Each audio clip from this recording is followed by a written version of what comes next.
Bonsoir tout le monde. Alors, tout d'abord, je voudrais vous parler du droit social, qui a vraiment besoin, à Monaco, d'évoluer pour être enfin digne d'un pays moderne et ouvert. Il serait grand temps que notre pays dispose d'un code du travail. Déjà en 1937, Louis Aurélien déclarait « Il faut que la principauté se dote un jour d'un code du travail ». Cette évolution sociale serait aussi utile à nos jeunes afin que le secteur privé devienne attractif et motivant.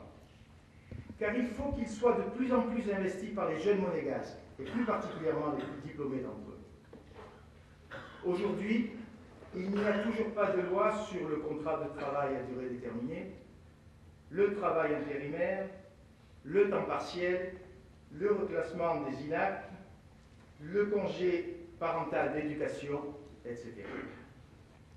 Le Conseil national devra donc se mettre au travail, sérieusement et sur tous ces sujets. Même si les diverses majorités qui se sont succédées ont toutes, à un moment donné ou à un autre, jugé indispensable de légiférer en la matière pour faire évoluer le droit social de notre pays, aucune n'a eu le courage ou bien la volonté réelle d'aboutir. Je voudrais aussi évoquer la fonction publique.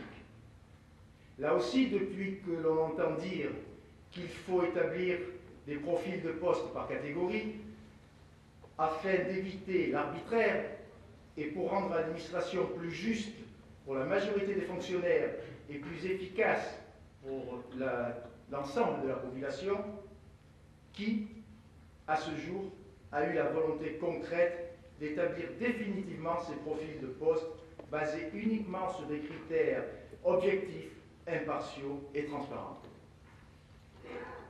Quant au pouvoir d'achat des fonctionnaires, nous proposons que soit instaurée une concertation annuelle entre l'État et les représentants des fonctionnaires pour que soit fixé régulièrement et le plus justement possible le montant de l'augmentation nécessaire au réel maintien du pouvoir d'achat de toutes les catégories, ainsi que le coup de pouce indispensable à l'évolution des plus petits indices.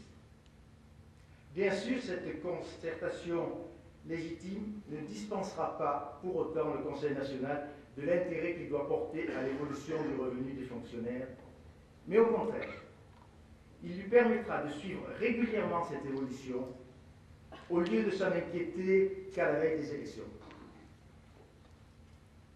Et bien sûr, je voudrais vous parler de la plus prestigieuse des sociétés privées dans laquelle je travaille et dont je suis fier de travailler depuis maintenant plus de 25 ans.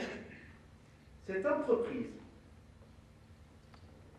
qui a énormément d'atouts et qui fonctionne bien, même si elle peut sûrement mieux faire, a un énorme handicap. Elle est sous tutelle permanente du Conseil national, plus particulièrement pour ce qui concerne les promotions internes. Pour moi, le Conseil national ne doit pas, évidemment, se désintéresser de la SBM. Bien au contraire, il doit veiller au bon développement de cette société dans l'intérêt de Monaco et des Monégasques, en veillant notamment au bon développement des jeux, et plus particulièrement des jeux de table. Il ne faut pas que l'hôtellerie se développe au détriment des jeux, comme c'est malheureusement le cas actuellement. Il faut aussi veiller au respect des priorités d'emploi pour les Monégasques. Dans l'hôtellerie et dans l'administration, il y a un grand nombre de postes intéressants, et il y a toujours très peu de Monégasques pour les occuper. Par exemple, et cet exemple est révélateur, dans le comité de la SBM, le saviez-vous, il y a 7 personnes. Et parmi ces 7 personnes, il n'y a qu'un seul Monégasque. Dans les jeux, alors là, on recule. Depuis très longtemps, tous les jeux sont dirigés par des Monégasques. Mais aujourd'hui, le Sun Casino n'est plus dirigé par un Monégasque. Alors que fait le Conseil national? il s'occupe de faire avancer ses petits copains et de ses promotions. Mais il ne fait rien de concret pour l'ensemble des Monégasques. Il faudra donc absolument que le prochain Conseil national s'occupe sérieusement et exclusivement des vrais problèmes de la SBL. Alors me diriez-vous, pourquoi seriez-vous capable de faire ce qu'à ce jour aucune majorité du Conseil national a été capable de faire? Eh bien, tout d'abord, je vous dirais que nous n'avons jamais organisé de réunion politique sur la SBL, qui plus est dans certains cas réservée aux adhérents d'un parti. Nous n'avons jamais utilisé de rabatteurs zélés à l'intérieur ou même à l'extérieur de la société pour faire croire aux personnes qu'il était indispensable de participer à ces réunions ou bien d'être adhérent d'un de leurs partis pour pouvoir oser espérer un jour obtenir une promotion. Ensuite, nous avons été capables de quitter le confort de l'appartenance d'une alliance majoritaire au Conseil national pour ne pas cautionner de tels agissements. Et surtout, parce que moi, comme toute l'équipe de Monaco Ensemble, l'éthique, pour moi, n'est pas un mot qu'il faut utiliser parce qu'il est un mot à la mode. C'est une pratique permanente que nous n'avons cessé d'appliquer, comme vous l'avez sûrement dit.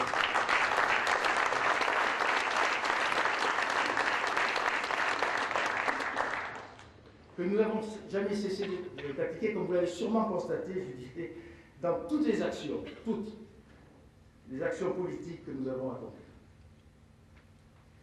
En conclusion, si demain, comme je le crois, en nous accordant votre confiance, vous permettrez à l'équipe de Monaco Ensemble de devenir majoritaire au Conseil national, vous constaterez enfin ce qu'est faire de la politique autrement, sans aucun compromis occulte, ni tractation de coulisses, avec nous, une méthode claire et simple, celle du contrat d'objectif, et avec une pratique saine et indispensable, celle de l'éthique.